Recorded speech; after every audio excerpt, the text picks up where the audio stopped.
یہ نماز عید الفطر واجب ہوتی ہے 2 رکعت، تو نیت یوں ہی کریں گے. دل کے ارادے کو ویسے نیت کہتے ہیں، لیکن زبان سے کہنا مستحب قرار دیا فقہا نے کہ نیت کرتا ہوں 2 رکعت نماز عید الفطر کی، زائد 6 تکبیروں کے، پیچھے اس امام کے منہ میرے قبلہ شریف کی طرف اللہ اکبر تکبیر لگا لی. اس کے بعد ثنا پڑھیں گے، مقتدی بھی پڑھیں گے، امام صاحب پڑھیں گے. اس کے بعد لگاتار 3 تکبیرات ہوں گی، یعنی یہ پہلی والی اس میں قراءت سے پہلے تکبیرات ہوتی ہیں. ثنا پڑھ کے خاموش ہو جائیں گے، امام صاحب 1 تکبیر لگائیں گے، کانوں تک ہاتھ اٹھائیں گے اور الفاظ اللہ اکبر کے ادا کریں گے، چھوڑ دیں گے. پھر دوسری مرتبہ، تیسری مرتبہ اٹھائیں گے اور ہاتھ باندھ لیں گے. قراءت ہوگی، رکوع سجود ہوگا، اگلی رکعت کے لیے کھڑے ہوں گے. اس میں پہلے قراءت ہوتی ہے، پھر تکبیرات ہوتی ہیں. الحمد شریف ہوگی، پھر سورت پڑھی جائے گی. لگاتار اب 4 تکبیریں لگیں گی. پہلی 3 تکبیرات وہ ہیں تکبیر تحریمہ سمجھ لیں یا زائد تکبیرات، اور چوتھی رکوع کی ہے. تو پہلی 3 میں کانوں تک ہاتھ اٹھائیں گے حسب سابق. ہر ایک کو اتنی زور سے اللہ اکبر کہنا لازم ہے کہ کان سنیں، اور تینوں مرتبہ ہاتھ چھوڑیں گے. چوتھی مرتبہ چونکہ رکوع کی تکبیر ہے، اب ہاتھ نہیں اٹھائیں گے، ڈائریکٹ رکوع میں چلے جائیں گے اور نماز کمپلیٹ کر لیں. ٹھیک ہے، ٹھیک ہے. کے مطابق نہیں، نہ عورت پہ جمعہ واجب ہوتا ہے نہ نماز عید، لیکن جمعے میں یہ ہے کہ عورتیں حاضر ہو جاتی ہیں، بہرحال تو جمعہ ہو جاتا ہے. عید کے دن کا حکم یہی ہے عورتیں عیدگاہ میں نہ آئیں، کیونکہ رش انتہائی کثیر ہوتا ہے. وہ اپنے گھر میں مردوں کی جماعت کا انتظار کریں، جب ختم ہو جائیں تو 2 رکعت چاشت یا اشراق کی پڑھ لیں، ان کے لیے یہ کافی. یعنی پڑھیں تو غلط ہے، نہ صرف یہ کہ پڑھنا ضروری نہیں ہے بلکہ پڑھنا غلط ہے. عید کی نماز ہے ہی نہیں نا واجب، وہ پڑھیں گی بھی تو 2 رکعت نفل بنے گی، وہ واجب نہیں ادا ہوگا. اچھا، صحیح. اور ایک انہوں نے کہا کہ رمضان کے جو روزے رہ جاتے ہیں قضا، ان کو کس طرح ادا کریں، ان کی نیت کا کیا طریقہ ہوگا. دیکھیں، آپ کو اگر یاد ہیں کہ یہ جو لاسٹ رمضان تھے مثلا اس کے 8 روزے رہے، تو آپ کہیں جو پہلا روزہ میرا نکلا، پھر دوسرا نکلا، میں اس کی قضا کر رہی ہوں، پھر تیسرا، اس طرح ہر دفعہ نیت کر لیں. اور اگر بہت سارے سالوں کے روزے جمع ہوں تو بس اتنا، پھر خاص کس سال کے روزے اس کی تعین تو نہیں کریں گے، صرف اتنا کہ جو سب سے پہلا روزہ میرا قضا ہوا میں اس کو ادا کر رہی ہوں. تو جب وہ فرض کر لیں کہ یہ اتنے سارے تھے، یہ پہلا جب آپ کہیں گی نیت کریں گی ادا ہو گیا، یہ ختم. اگلی دفعہ پھر یہ نیت کریں جو سب سے پہلا، پھر وہ سب سے پہلا یہ والا ہو جائے گا، اس سے اگلا والا. ہر دفعہ یوں ہی نیت کر کے اپنے اس کو روزوں کو کمپلیٹ کر لیں. اولاً شوال کے 6 روزوں کے بارے میں تھوڑی سی باتیں سماعت فرما لیں.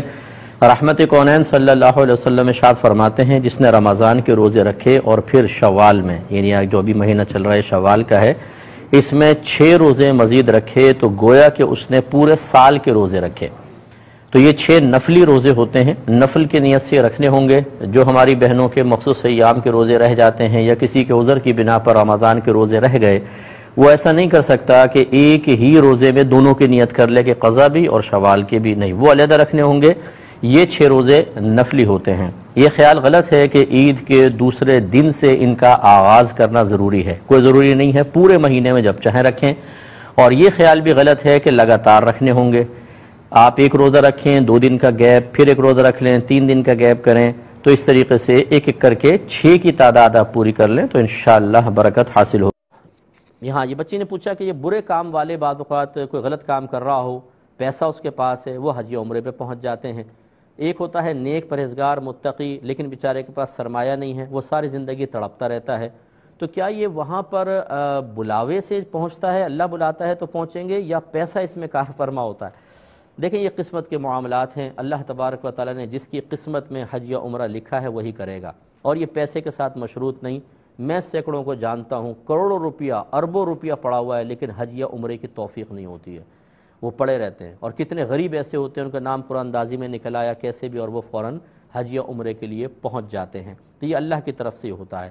اب اگر آپ یہ کویسچن کریں کہ پھر برے کو کیوں بلوا لیا اور نیک کو کیوں رکھا، یہ آپ اور میں نہیں جانتے. جس کو آپ اور میں برا دیکھ رہے ہیں ہو سکتا ہے وہ کسی جہت سے اللہ کی بارگاہ میں بہت اچھا بھی ہو، اور جس کو ہم نیک سمجھ رہے ہیں ہو سکتا ہے اس کی کوئی خرابی بھی ہو.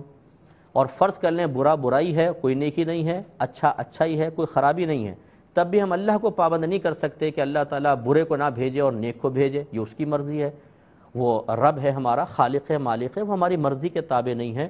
وہ جس کو جو چاہے انعام عطا کرنا چاہے، کسی کی برائی کے باوجود اس کو حج یا عمرے پر بھیج دے، اور کسی کی نیکیوں کے باوجود اس کو نیک عمل سے اس طرح متبرک مقامات سے دور رکھے. یہ ہمارے رب کی مرضی، اور ہمیں اپنے رب کی رضا پر راضی رہنا چاہیے. تو یہ اس طرح کے نتائج خود مرتب نہیں کرنے چاہیے. دو تین کوسچن رہ گئے ہیں انشاءاللہ عز و جل۔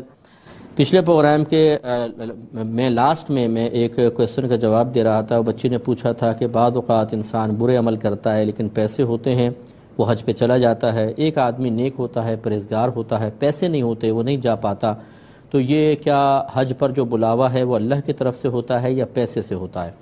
ویسے تو میں جواب دے چکا ہوں، تھوڑا سا اس میں بس آخر میں خلاصہ یہ بیان کرنا تھا کہ خلاصہ کلام یہ ہے کہ اللہ تبارک و تعالیٰ کی حکمتیں اور اس کے افعال یہ ہماری سمجھ سے باہر ہیں، وہ بڑی حکمت کے ساتھ تمام کام کر رہا ہوتا ہے اور اس کی حکمت تک ہماری نگاہ نہیں پہنچ پاتی۔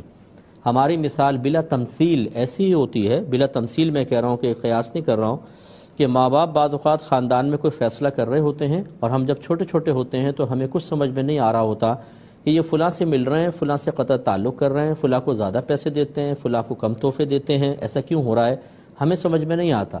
لیکن جب ہم اسی لیول پر پہنچ جاتے ہیں، خود ہم ماں باپ بنتے ہیں یا جوان ہو جاتے ہیں اور تمام پھر ماں باپ ہمارے ساتھ اپنی ان سوچ اور فکر اور حکمتوں کو شیئر کرتے ہیں تو ہم کہتے ہیں کہ ہاں یہ بات بالکل ٹھیک ہے، یہاں کم دینا ہوگا، یہاں زیادہ دینا ہوگا، یہاں جانا چاہیے، یہاں منع کر دینا چاہیے۔ بس ہم چونکہ ابھی نیچے لیول کے لوگ ہیں، اللہ تعالیٰ کی حکمت تک ہم پہنچ ہی نہیں سکتے ہیں، تو ہمیں چیزیں سمجھ میں نہیں آتی، ہم ہر چیز کو اپنی سوچ اور فکر کے مطابق دیکھ رہے ہوتے ہیں اور اس سے رزلٹ نکال رہے ہوتے ہیں، تو اس سے نتیجہ غلط نکلتا ہے۔ اگر اللہ تعالیٰ کی حکمت بالغہ ہمارے سامنے منکشف ہو جائے تو ہم شدید شرمندہ ہو جائیں۔ اللہ ہی بہتر جانتا ہے اسے کس نے بلانا ہے، اللہ ہی بہتر جانتا ہے کس کو روکنا ہے۔ بعض اوقات وہ ایک برے آدمی کو ایسے مقام پر جانے کا موقع دے دیتا ہے، لیکن یہ اللہ کی رحمت نہیں ہوتی، اللہ کا غضب ہوتا ہے کہ فرض کر لیں وہ حرام کماتا ہے، حرام سے حج کر رہا ہے، حرام سے عمرہ تو مقبول بھی نہیں ہوگا، لیکن وہ دھوکے میں مبتلا ہو جائے گا کہ شاید اب میرے سارے گناہ بخشے گئے اور میں تو حج اور عمرہ کر کے آ گیا، تو وہ نیکی کی طرف حقیقتاً نہیں آئے گا، توبہ کی طرف نہیں آئے گا، تباہ ہوگا۔ جبکہ ایک نیک پرہیزگار آدمی ہے، اللہ تعالیٰ اس کو روک دیتا ہے، وہ پیسے کی کمی کی بنا پر نہیں جا پاتا، فرض کر لیں وہ ساری زندگی جلتا ہے کڑتا ہے، وہ صبر و تحمل کرتا ہے، اس سے اللہ تعالیٰ اس کے درجات کو بلند فرماتا ہے، اور بروز قیامت وہ دیکھے گا کہ اس صبر و تحمل، اس احساس کمتری کی تکلیف کو برداشت کرنا اور اس پر پھر اللہ کی حمد بیان کرنا، اس کے اتنے بڑے بڑے انعامات ہوں گے جو وہ تصور بھی نہیں کر سکتا تھا، اور وہ اپنے شاید اعمال سے ان انعامات کو حاصل نہیں کر سکتا تھا، تو پھر وہ اللہ کی بارگاہ میں یہی کہے گا، اللہ تعالیٰ تیرا شکر ہے کہ تو نے مجھے دور رکھ کر اتنے انعامات عطا فرما دیے۔ جیسے میرے آقا صلی اللہ علیہ وسلم فرماتے ہیں کہ جب بروز قیامت دنیا میں عافیت سے رہنے والے مصیبت میں مبتلا لوگ جنہوں نے صبر کیا تھا ان کو صبر پر ملنے والے انعامات دیکھیں گے، عافیت میں رہنے والے ان کے انعامات دیکھیں گے تو تمنا کریں گے کہ کاش ہمیں اللہ تعالیٰ دنیا میں بھیجے اور ہماری کھالوں کو لوہے کی کینچیوں سے کاٹا جائے اور ہم اس پر صبر کر کے ایسے انعام پالیں۔ اس لیے کوئی اللہ کی حکمت پر شکوہ بیدار نہ ہو، وہ بڑی حکمت کے ساتھ تمام کچھ افعال کر رہا ہوتا ہے، اس کے ہر فعل میں ہزارہا حکمتیں ہوتی ہیں۔ زبان اعتراض دراز کرنے کے بجائے سر تسلیم خم کر دیں اور ہم اپنے رب کی رضا پر راضی